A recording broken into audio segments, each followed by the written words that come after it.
Dabangg police अधिकारी म्हणून भाऊसाहेब आंदळकर यांचा एक महाराष्ट्र राज्यभरात जे आहे नाव आहे. त्यांनी आज सोलापूर शहरात येऊन मराठा समाजाकडनं उमेदवारी मिळावी बार्शी मतदारसंघातनं यासाठी अर्ज भरलेला आहे. मुलाखती संपन्न झालेल्या आहेत. तर आपल्या सोबत आहेत भाऊसाहेब आंदळकर. काय सांगाल भाऊसाहेब? बार्शीमध्ये लोकाला, सर्वसामान्य जनतेला, विद्यार्थिनी आणि शेतकरी कामगारांना या ठिकाणी बदल पाहिजे आहे, परंतु मांजराच्या गळ्यामध्ये घंटा कोणी बांधायची हा प्रश्न बार्शीमध्ये निर्माण आहे. कुणी आवाज त्या ठिकाणी उठवू शकत नाही. तो आवाज उठवण्याचं काम या ठिकाणी 2012 सालापासून मी या ठिकाणी सामाजिक सेवेमधनं, विविध आंदोलनांमधनं या ठिकाणी करतोय. या ठिकाणी परिवर्तन या ठिकाणी घडलं पाहिजे आणि ती संधी या ठिकाणी सुवर्ण संधी संघर्ष योद्धा मनोज जरांगे पाटील साहेब यांच्या माध्यमातून या ठिकाणी येऊ घातलेले आहे.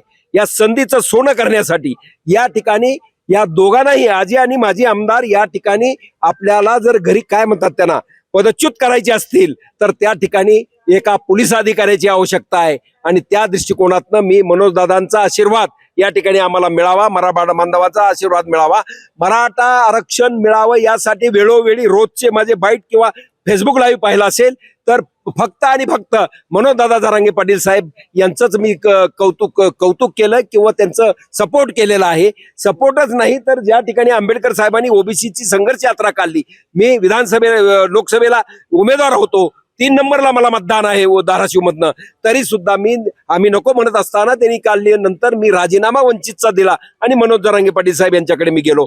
आता बोलताना मांजराच्या गळ्यात घंटी बांधायची कोण आहे मांजर बार्शीमध्ये? बांजर दोघांचेही म्हणावं लागेल ना, दोघांचेही, ह्याच्याही त्याच्याही, दोघांच्याही नादाला कोणी लागत नाही. ही अवस्था आहे. एकाचं राज्य काय म्हणतात, दहशत संपवली एकानी म्हणून दुसऱ्यांनी पुन्हा दहशत करायची, या पद्धतीनं राजकारण त्या ठिकाणी चाललेलं आहे. तर हे कुठंतरी संपवावं लागणार आहे. आणि त्या दृष्टिकोनातनं या ठिकाणी वय झालं असलं तरी ते गुरगुरतंय अजून. ते त्या ठिकाणी त्या दोघांनाही त्या ठिकाणी कुठंतरी शह देण्याचं काम या ठिकाणी करावं लागणार आहे. आणि ही संधी या ठिकाणी मराठा रिझर्वेशनच्या माध्यमातून या ठिकाणी आलेली आहे. आणि त्या दृष्टिकोनातनं मनोज दादांशी आम्ही वेळोवेळी भेटलेलो आहोत. आज मुलाखत दिलेली आहे आणि त्या दृष्टिकोनातनं आम्हाला संधी मिळावी, त्याचं सोनं केल्याशिवाय आम्ही राहणार. बार्शीमध्ये जे आहे मराठा आमदार आहेत राजा राऊत यांनी काही दिवसांपूर्वी एक आंदोलन म्हणजे हे केलं होतं, उपोषण सुरू केलं होतं. शिवसृष्टी येते की मराठा समाजाला ओबीसी कोट्यातनं आरक्षण द्यावं, त्यासाठी विशेष अधिवेशन घ्यावं. तर हा कुठेतरी मराठा समाजाला म्हणजे फायदा होईल असं त्यांनी स्पष्टपणे सांगितलं होतं. आणि बार्शी मतदारसंघात जे आहे मराठा आणि लिंगायत या समाजाची मतदारसंख्या मोठ्या संख्येने आहे. तर मराठा समाजाचा जे आहे त्या आंदोलनामुळे राजा राऊत यांना फायदा होईल. या ठिकाणी त्या आंदोलनासंदर्भामध्ये मनोज जरांगे पाटील साहेबांनी वेळोवेळी त्याबद्दल बोललेला आहे. त्या दोघांमधला जो संघर्ष वाढलेला होता तो सुद्धा मराठा काही नेते मंडळींनी जाऊन तो शमवलेला आहे, तो थांबवलेला आहे. आणि त्या दृष्टिकोनातनं मराठा बांधवाला आरक्षण ओबीसी मधनं मिळावं या दृष्टिकोनातनं त्यांनी ते पाऊल उचललेलं होतं, परंतु ती वेळ नव्हती. आता संघर्ष योद्धा मनोज जरांगे पाटील साहेब यांच्या माध्यमातून जे आंदोलन चाललंय त्यातले काही गैरसमज दोघांमध्ये असतील, परंतु आता समाजाला आरक्षण मिळावं हीच भावना सगळ्याची आहे. आणि त्या दृष्टिकोनातनं काय फायदा तोटा ही वेळ ठरवत असते, काळ ठरवत असते. Time is solution. आणि त्या पद्धतीनं या ठिकाणी आता येणारं जे या आमदारकीचं इलेक्शन आहे, निवडणूक आहे, त्यामध्ये या ठिकाणी दुधाचं दूध आणि पाणी होईल.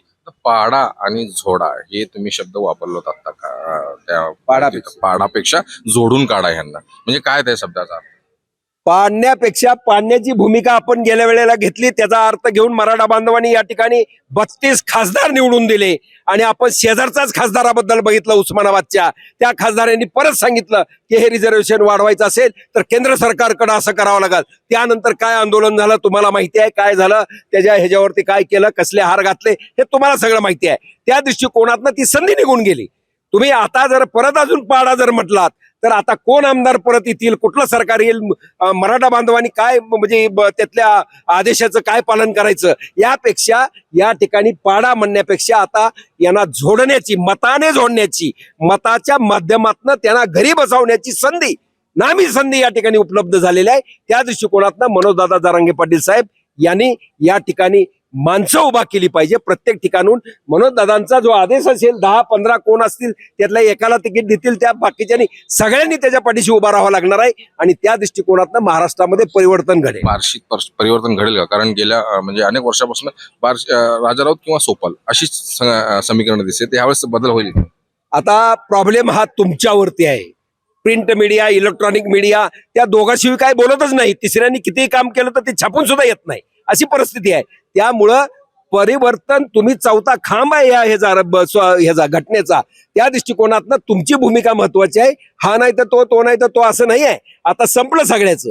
आता सगळ्यांनी आता शांत राहणं गरजेचं आहे. परिवर्तन हे होणार आहे. परिवर्तन संसार का नियम आहे आणि त्यामुळं परिवर्तन झाल्याशिवाय राहणार नाही. आणि बार्शीमध्ये सुद्धा प्रचंड मताने तिसरा उमेदवार निवडून येणार त्यामध्ये, आणि तो आमच्या रूपाने असावा अशी आमची स्वप्न आहे. तुम्ही आता बोलताना असं बोललं की आगामी काळात गृहमंत्री मी आहे म्हणून सांगितलं होतं, काय? अगदी बरोबर आहे. पहिल्यापासूनच आमची भूमिका गृहमंत्री पदाची आहे. गृह राज्यमंत्री हे होणार आम्ही सांगतोय. पोलीस खात्याच्या आमच्या अनेक संघटना आहेत. माझ्याकडे 42,000 पोलीसवाले महाराष्ट्रातले संघटनेमध्ये माझ्या आहे. मी कार्याध्यक्ष आहे. या माध्यमातून आमचं अशी पुढे मागणी आहे, जसं शिक्षक मतदारसंघ आहे, पदवीधर मतदारसंघ आहे, तसा पोलीस मतदारसंघ झाला पाहिजे. आणि पोलीस मतदारसंघामार्फत एक कायमचं पदसिद्ध गृह राज्यमंत्री हा पोलीस खात्यातला असला पाहिजे. जो रिटायर्ड पोलीसवाला असेल, कुणी असो, आमच्या संघटनेच्या माध्यमात कमीत कमी 10 लाख तर पोलीसवाले आहेत, रिटायर्ड कॉन्स्टेबल, हवालदार, डीजी पर्यंतचे. मग त्यांचं मतदान, त्यांच्या घरच्याचं मतदान, कार्यरत असलेल्या पोलिसाचं मतदान आम्ही इतिहास करू शकतो, एवढंच या ठिकाणी सांगणार. शेवटचा प्रश्न विचारतो, यंदाच्या निवडणुकीत जे आहेत तुम्ही घंटी बांधणार का? कोणत्या मांजराच्या गाळात घंटी बांधणार? दोघांच्याही बांधणार. या वेळेला निवडून यायचंय म्हणल्यानंतर दोघालाही अंगावर पहिल्यापासूनच घेतलं, त्यामुळेच भरपूर त्रास झाला. तुम्हाला माहिती आहे सगळं काय काय सहन करावं लागलं आम्हाला. फार सगळ्या जेल भोगल्यापासून सगळं झालं. परंतु या वेळेला आजी आमदार आणि माजी आमदार आणि आत्ताचे आमदार या दोघांनाही या ठिकाणी मनोज जरांगे पाटील साहेब यांचा आशीर्वाद मिळाला तर मी इतिहास करून दाखवेल, एवढंच मी सांगतो. आपल्यासोबत होते दबंग पोलीस अधिकारी भाऊसाहेब बांदेडकर यांनी दोघांच्या गळ्यात घंटी बांधणार म्हणून अप्रत्यक्ष टोला लगावलेला आहे. महाराष्ट्र टाइम्स, इरफान शेख, सोलापूर.